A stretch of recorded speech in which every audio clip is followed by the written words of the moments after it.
There's four major angles that I always try to shoot when I'm shooting food.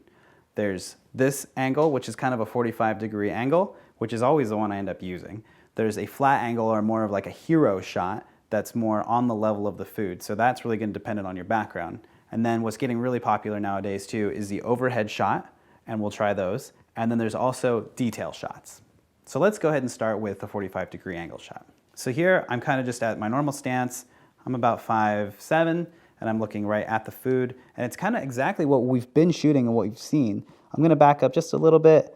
We've taken out our negative fill so that we can kind of show you our compositions and you can see everything. So this is much more about compositionally. Got our settings going, and let's snap away.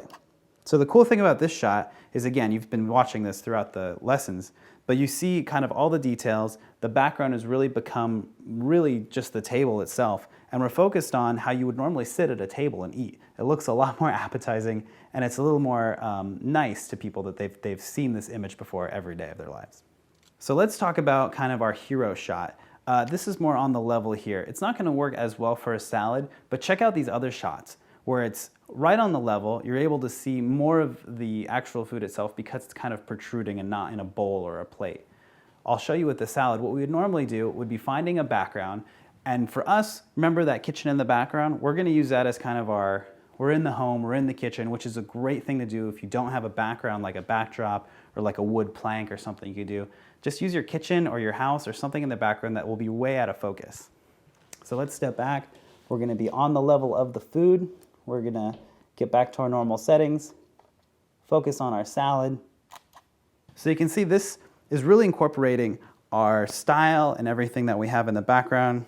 We have our fork and our napkin, and the food is front and center. We can see it. I think I might actually, for this, rotate the toast and do it again because I want to be able to still see the toast and still gain that look.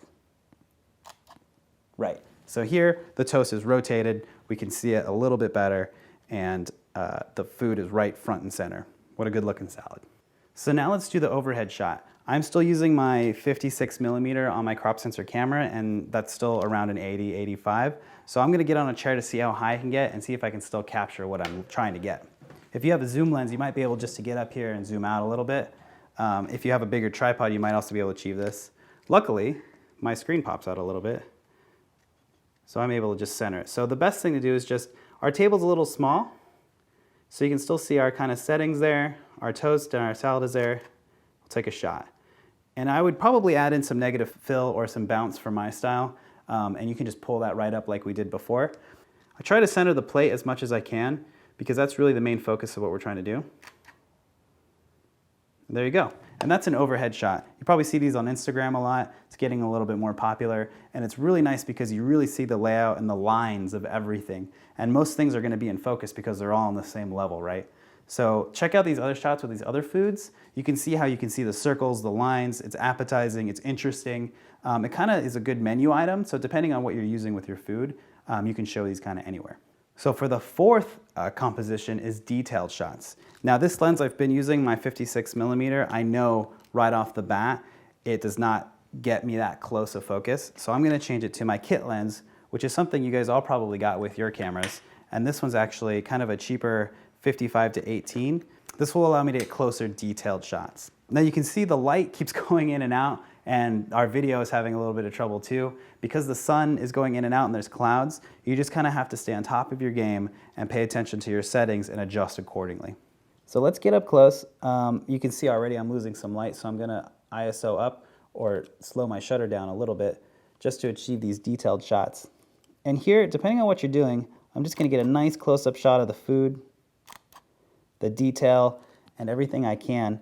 The bread as well. And you never know if you're shooting this for a client or if you're shooting it for a blog or just to show on Instagram, you always want options to show. Sometimes when I'm shooting for a client too, I'll shoot the vinegar and oil or the fork or the tomatoes, just stuff that really like kind of accents the whole mood, because you never know what you're going to be using this for depending on what you're doing. If you already know what you're using this for, you want to make sure to get those detailed shots and the shots you need specifically.